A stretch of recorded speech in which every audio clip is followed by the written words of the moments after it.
We were talking about the ceiling height down there. Is there a concern about the lower ceiling height for living? No, I think that one's going to be fine.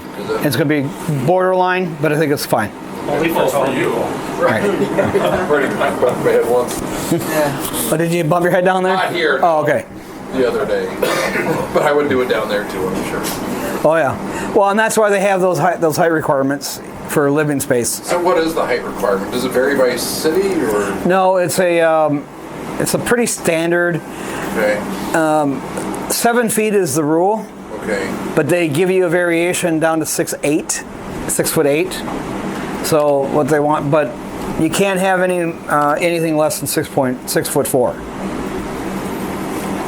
Except for like walkways, like you can go under a doorway, or if you have a small, yeah, through the stairs that would be okay, but you can't have the main area. Okay. So there's a calculation that, like, if we look at the ceiling here, right? What you want to do is you want to measure the ceiling from that 7 foot height and above.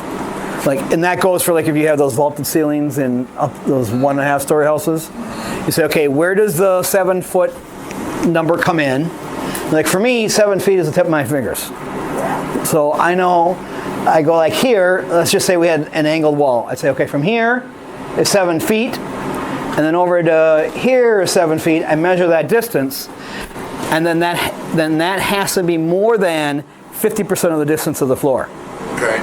The livable square footage part, it comes when your buyer's going to get a loan, and if they're getting an FHA or VA loan, their FHA or VA lender is going to come through the property and do their appraisal, and then they're going to check those things out. And if it doesn't hit those qualifications, like if we don't hit 50% of our basement at 6'8" or higher, then and we spend say $20,000 to renovate that basement, and it's completely finished, and let's say we put in 600 to do easy math. Let's say we did 800 square feet and finished it off down the basement.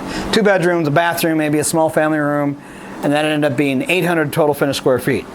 But the appraiser came through and he did his math and he said, nope, the ceiling height is too low overall, so it doesn't qualify for livable square footage, so I'm only going to give you credit for 25% of the square footage. What's your math? So now you got credit for 200 square feet, not 800, and that's not going to do anything to the value of your property. So all that money you spent to fix the basement, right down the drain, unless you find a conventional buyer.